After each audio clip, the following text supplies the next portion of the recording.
Hi everyone, I'm Shelly and you're watching There's No Place Like Home. I'm back with another video and today's topic is this. Does God command Christians to tithe? Tithing was not actually a word that I ever heard growing up in the Lutheran Church. I don't know if they use it today, but the first time that I ever heard the word tithe was after I was saved and I began attending an evangelical church, which honestly doesn't say much about how much I read the Bible or how much my former church taught about the Old Testament, that I never heard the word tithe before. Now, despite the fact that the evangelical church that I was attending used the word tithe and used the practice of tithing, that doesn't necessarily mean that all evangelical churches use tithing. I actually go to an evangelical church now that even though the word tithing is brought up, it's not something that is looked at as being required. My pastor has said many times that we should give out of joy. We should, give unto the Lord from a joyful heart and not because we feel that we are obligated to do so. But I think that a lot of times in our church, the word offering kind of gets used interchangeably with tithing, but in fact, in the Old Testament, which we'll look into, tithing was a requirement, whereas offerings are giving money to specific ministries, just according to the needs of the specific church that you're going to. And I'm speaking about this coming from a 21st century perspective right now. And we'll talk about the first century perspective in just a bit. Wow, I didn't want to say that word. But anyway, and it's not, I don't even want to just say it's just evangelical churches, that not all of them do. I don't know. I haven't been to a whole lot of different churches. And like I said, the Lutheran church that I went to never mentioned tithing. So I'm not really sure how across the board tithing is when it comes to the Christian church or even the Catholic church. But I do know that there are some more churches, especially those that are more legalistic, that focus more on this 10% than others do, and they feel that their congregants are obligated to do this. You may have noticed that I haven't done a pagan Christianity video in quite a while. I actually put in my community post, I think it was last month, just saying, I'm going to take a break from pagan Christianity, because I was putting a video out on the chapters in this book every week, and I was just kind of getting burned out from it. And so I know that there were some people who said that they really liked these and were looking forward to the rest of the chapters. So what I've decided to do is just to put out one of these videos a month rather than one a week, because it is a lot to read this book on top of all of the other books that I'm already reading. But today's chapter that I'm going to be covering is chapter 8, and it's called Tithing and Clergy Salaries, Sore Spots on the Wallet. Malachi 3, 8-10. Will man rob God? Yet you are robbing me. But you say, how have we robbed you? In your tithes and contributions. You are cursed with a curse, for you are robbing me, the whole nation of you. Bring the full tithe into the storehouse, that there may be food in my house, and thereby put me to the test, says the Lord of hosts, if I will not open the windows of heaven for you and pour down for you a blessing until there is no more need. This passage is used by a lot of Christian pastors, a lot of leaders, and it's basically their way of saying to their congregants, God has commanded you to tithe. But is that true? Did God command Christians to tithe? Let me share a story with you. Do you remember how I said just a few minutes ago that the church where God saved me was the first church where I heard the word tithing used? And in fact, they were pretty big on tithing there. And of course, the pastor always made it seem like it was very important that we do this and that Christians were called to do this. And I didn't know much about the Bible at that point. I do remember, though, one Sunday, shortly after, it was shortly after I gave my life to God. It was the Sunday before Thanksgiving, so probably about 6 months after I was a new Christian, and I brought my unbelieving but seeking niece and her husband with me to church.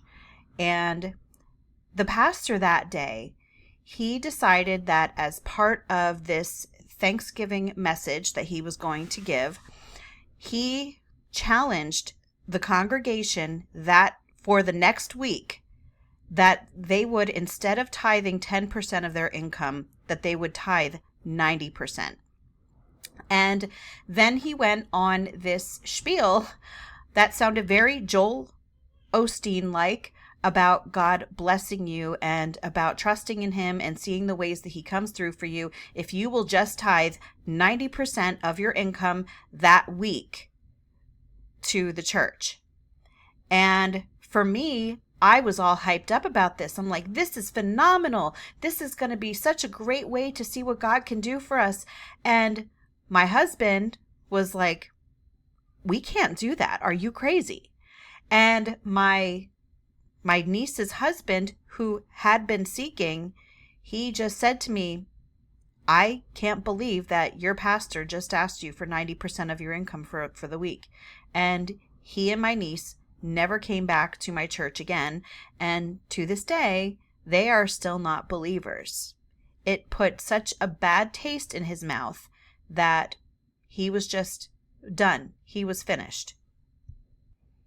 And the question isn't about tithing being biblical. It is in the Bible. The Bible does teach to tithe. And another question, though, that arises out of this is who was commanded to tithe? And are we as believers spiritually obligated to fund the pastor and his staff by tithing? Now, I'm just going to put it out there right now that I am looking at this from a 21st century perspective. This book is written looking at it more from a first century perspective. And the way that churches are run are not even close to how the first century churches were run.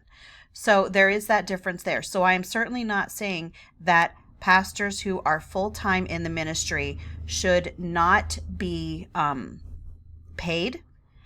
However, should it be through commanding your congregation that they must give 10% of their income in order to pay the pastor?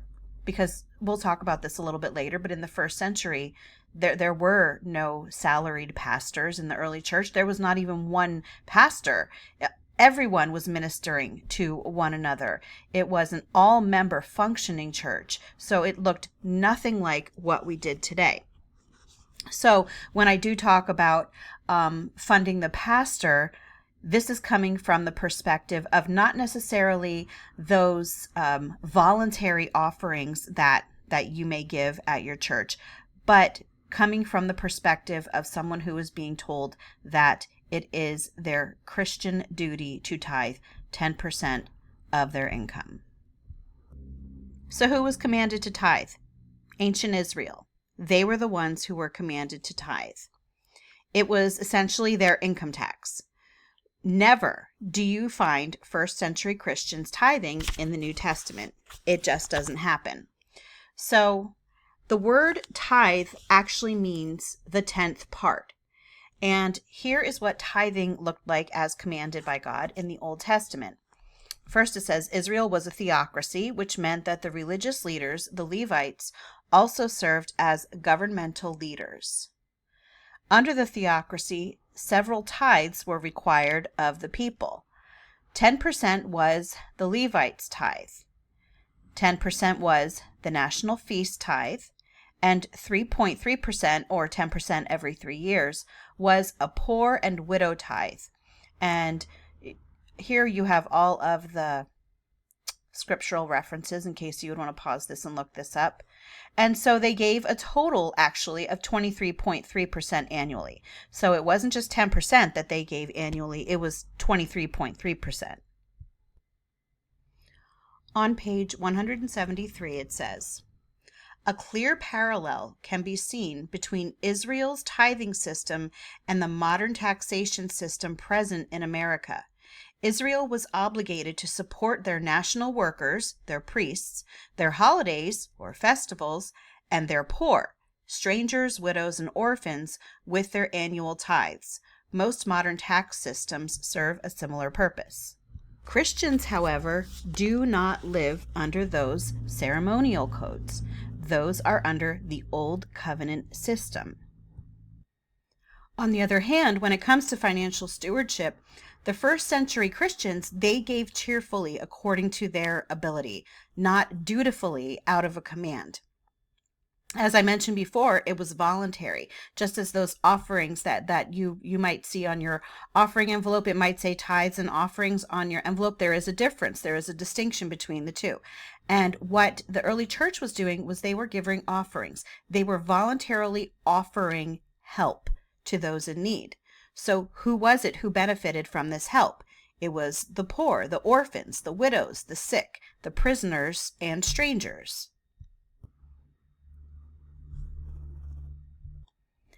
Now, when I say that this was under the law, there are some people who might object and say, well, Abraham, he lived before the law, and he was tithing to the high priest Melchizedek in Genesis 14:17-20. So let's read this. Then after his return from the defeat of Kedorlaomer and the kings who were with him, the king of Sodom went out to meet him at the valley of Shaveh, that is the king's valley. And Melchizedek, king of Salem, brought out bread and wine. Now he was a priest of God Most High. He blessed him and said, Blessed be Abram of God Most High, possessor of heaven and earth, and blessed be God Most High, who has delivered your enemies into your hand. He gave him a tenth of all. Is it the same thing? It is not, because Abraham was not commanded by God to give this tenth. He did this voluntarily. Additionally, he gave this tenth out of the spoils that he acquired after a battle that he had fought. It was not a tithe out of his own regular income or out of his property. So think of it as winning the lottery and then deciding that you were going to give a tenth of that to the church. That would be more akin to what Abraham is doing. And then another thing is that this is the only recorded time that Abraham tithed out of his 175 years of life. Like, there's no evidence that he ever did such a thing again. So, for people who want to use this as a proof text to say that tithing was a thing before the law, then you would have to admit that it would only be tithing one time, because it seems that that's the only time that Abraham ever did it. A one-time tithe his entire life. Going back to Malachi 3, the first passage that I opened this video with, it's important to look at the audience relevance of that verse, because this is just another example of how the Christian church living under the new covenant will take old covenant passages and still apply it to themselves. But this has nothing to do with Christians living together today. It was directed to ancient Israel when they were under the Mosaic law. And the reason for this passage is that God's people were holding back their tithes and offerings. And I'm just going to read directly from the book here. It says, Consider what would happen if a large portion of a country's citizens refused to pay their taxes. This would be viewed as a form of stealing by many, and in some countries, those unwilling to pay would face consequences. In the same way, when Israel held back her taxes, her tithes, she was stealing from God, the one who instituted the tithing system. The Lord then commanded his people to bring their tithes into the storehouse.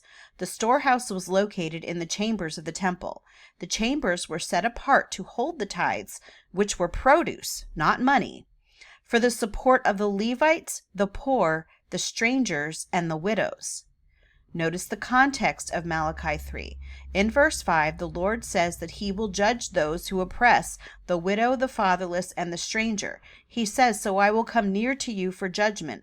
I will be quick to testify against sorcerers, adulterers, and perjurers, against those who defraud laborers of their wages, who oppress the widows and the fatherless, and deprive aliens of justice, but do not fear me." The widows, fatherless, and strangers were the rightful recipients of the tithe. Because Israel was withholding her tithes, she was guilty of ignoring the needs of these three groups. Herein is the heart of God in Malachi 3, 8-10. He opposes oppression of the poor.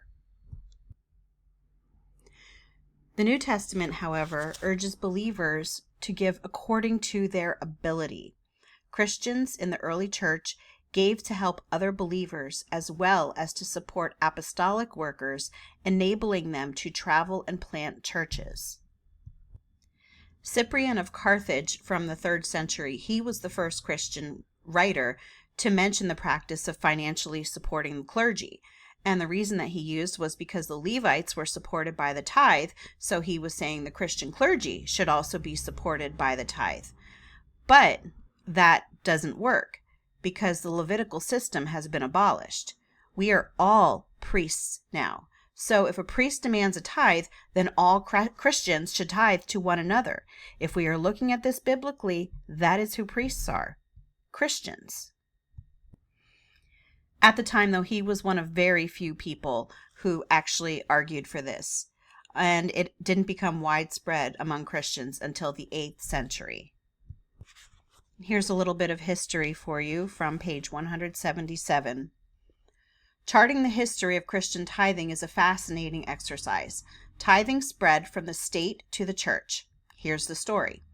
In the 7th and 8th centuries, leasing land was a familiar characteristic of the European economy. The use of the tithe, or the tenth, was commonly used to calculate payments to landlords. As the church increased its ownership of land across Europe, the 10% rent charge shifted from secular landlords to the church. Ecclesiastical leaders became the landlords, and the tithe became the ecclesiastical tax. This gave the 10% rent charge new meaning. It was creatively applied to the Old Testament law and came to be identified with the Levitical tithe. Consequently, the Christian tithe as an institution was based on a fusion of Old Testament practice and a common system of land leasing in medieval Europe. By the 8th century, the tithe became required by law in many areas of Western Europe, but by the end of the 10th century, the tithe as a rent charge for leasing land had all but faded. The tithe, however, remained, and it came to be viewed as a moral requirement supported by the Old Testament. The tithe had evolved into a legally mandatory religious practice throughout Christian Europe. So before the 8th century, the tithe was voluntary, but by the end of the 10th century, it actually became a legal requirement in order to fund the state church. And it was demanded by the clergy and enforced by secular authorities. Now, as we all know, today, the tithe is not a legal requirement in any nation, but you can be sure that it certainly can feel that way in some church bodies. I remember years ago, a friend of my parents was talking to them, and he was a devout Catholic, and he had been sick for quite some time, so he wasn't able to attend Mass, or I think that's what they call it. And so the priest actually came to his house after he hadn't been there for a while. And he had his, I don't know if they call it tithing or in the Catholic Church or what they call it, but he had money in an envelope for the church, and he had it sitting on his coffee table. And he said that the entire time that the priest was there talking to him, he just kept looking at the envelope, like eyeing it up, eyeing it up, eyeing it up. And that was the only thing that he seemed interested in, was getting his hand on the envelope of money. And so finally, my parents' friend, he said, you know what, just take the money and go. And that's what happened. He gave the priest the money and just shooed the priest away because he knew that that's the only thing the priest was interested in. And so, yeah, it is still a regular practice of many churches to make you feel like you are sinning if you are not tithing. You might even be barred from doing some ministries at some churches if you are not tithing. And in the book, they actually give an anecdote where one of the authors, one of his friends, was actually barred from holding a ministry position. He was considered for eldership in a well-known congregation, but he believed in giving anonymously, which actually is scriptural, and I'll show you that passage in a minute. So he didn't use checks, so he gave anonymously, and he was barred from being an elder. And the reason was that the church told him that they had to know who was obeying God by tithing and who wasn't. And it was the across-the-board policy of that particular denomination. Only tithers could be elders. So that completely goes against Matthew 6, verses 1 through 4. Beware of practicing your righteousness before other people in order to be seen by them, for then you will have no reward from your Father who is in heaven. Thus, when you give to the needy, sound no trumpet before you, as the hypocrites do in the synagogues and in the streets, that they may be praised by others. Truly, I say to you, they have received their reward. But when you give to the needy, do not let your left hand know what your right hand is doing, so that your giving may be in secret, and your Father who sees in secret will reward you.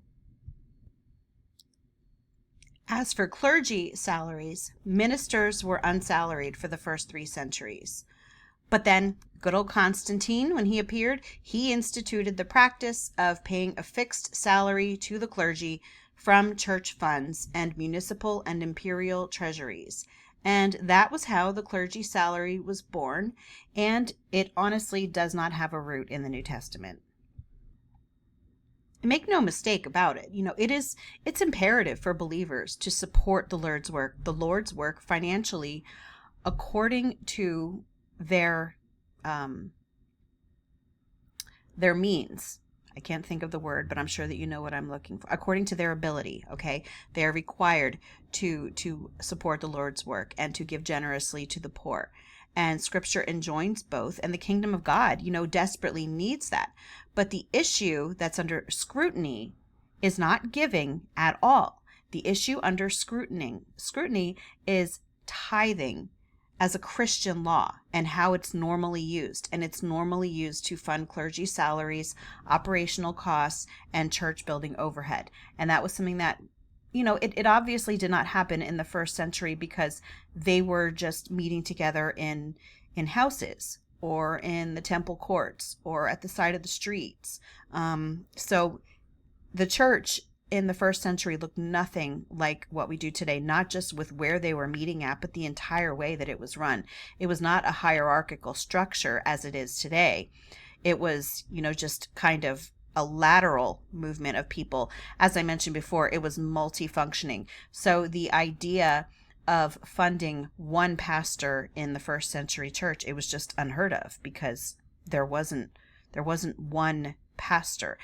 They were all priests. We are all priests. So under the law, under the Old Testament system, tithing was actually good news to the poor because the tithes were used to help the poor. That was one of the things that the tithes were used to. But that's not usually the case today. Very often there is a separate fund, sometimes called the benevolence fund, that is used to help the poor. And that is looked at more as a voluntary thing where people will give every once in a while or maybe once a month. And it is separate from the tithe. Okay. So Christians today who go to churches where they are called to tithe, if they are poor Christians, this is certainly a burden on them because the tithing isn't something that will ever be able to be used to help them. Not the tithing. Again, we need to differentiate between tithes and individual offerings. And it is typically the tithing that is focused on more as a requirement, as a law, and everything else is looked at as just being voluntary or going above and beyond. That's actually a phrase that is used a lot. Going above and beyond. That's what those offerings are for. And those above and beyond things don't always happen. On page 179, it says, "Not a few poor Christians have been thrown into deeper poverty because they have felt obligated to give beyond their means. In such cases, the gospel is no longer good news to the poor. Rather, it becomes a heavy burden. Instead of liberty, it becomes oppression. We are so apt to forget that the original tithe that God established for Israel was to benefit the poor, not hurt them. Conversely, contemporary tithing is good news to the rich. To a high earner, 10% is but a paltry sum. Tithing, therefore, appeases the consciences of the prosperous without impacting their lifestyles." And so sadly today, tithing is viewed as a litmus test for discipleship. If you're a good Christian, you're going to tithe. Now, as I mentioned before, tithing really isn't a thing at the church that I go to, but the passing of the offering plate, it really makes me feel like, and this might be just me, it doesn't mean this is the way that it is, but I feel like during the passing of the plate, I am looked at as a bad Christian. And the reason for that is because I give online. So I already have it set up where every week a certain amount of my money will go to whatever ministries I chose. And so I don't put money in the plate when the plate is passed. So there is online giving, but they also still pass the plate because some people prefer to give that way. And, as I mentioned, it could just be me, but I feel like the ushers are kind of looking at me like, oh, she's not giving. And, that is unfortunately a stigma that I'm sure that a lot of people feel. But if the early church would have gone by these standards, it says the first century Christians in the churches that Paul raised up would be condemned as being undevoted because all available evidence shows that they did not tithe. Yes, they shared everything in common, but there was no tithing in the early church.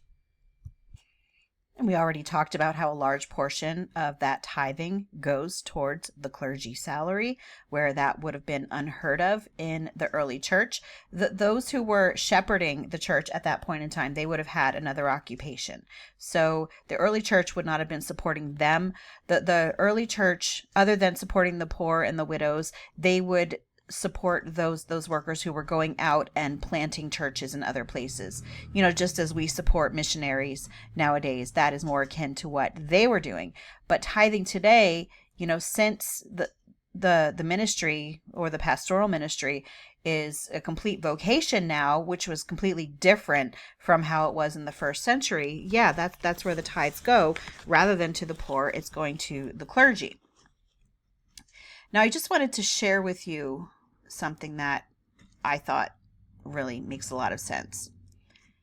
Paying a pastor encourages him to be a man pleaser. It makes him the slave of men. His meal ticket is attached to how much his congregation likes him. Thus, he is not able to speak freely without the fear that he may lose some heavy tithers. Many a pastor has confessed this very thing to us. And that was on page 181. And that's what I think of when it comes to preterism.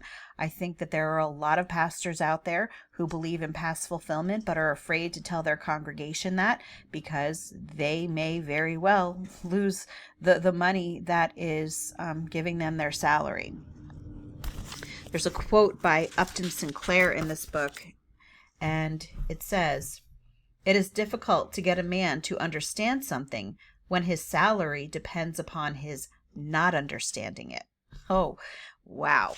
That also, I'm just thinking, that certainly sounds like what I think happens a lot in churches. I think there are a lot of pastors who know more than they're letting on, but they would rather pretend that they don't understand it, or they would rather push it to the back of their mind because they know that their livelihood depends upon them not understanding it or acknowledging it. So in conclusion, what we've gone over today shows that tithing, while it is biblical, is not for Christians. Jesus Christ did not teach tithing to his disciples. The first century Christians did not observe it. In fact, tithing is mentioned 4 times in the New Testament, but none of those instances apply to Christians. As I was looking for images, I found, I think it was this one, and it actually goes over tithing. So it talks about tithing in the Old Testament, tithing in the New Testament, and I just wanted to share with you what it says about that. Tithing in the New Testament. The tithe is never commanded or required in the New Testament for the church. There are a few references to the tithe in the New Testament, but they are historical references, not commands. But the New Testament does command and require that believers in the church pay taxes to the government.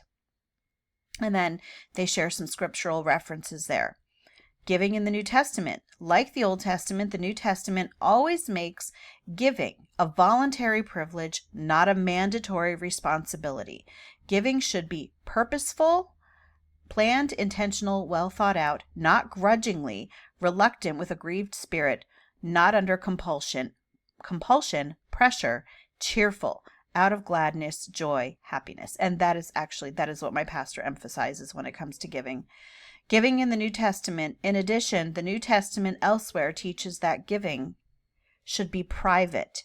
It should be regular and according to God's provision. It should be sacrificial and it should be generous. And I think that I covered everything.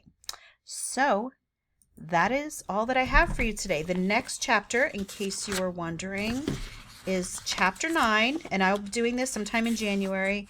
And it's baptism in the Lord's Supper, diluting the sacraments. So I think that's going to be interesting. If you like this video, give it a thumbs up. If you haven't subscribed and would like to hear more of what I have to say, I would love if you would do that.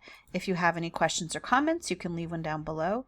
And if you like my work and would like to become a channel member, I will leave a link in the description box for that as well. Or you can just click on it right on my channel page. And I hope you have a great day.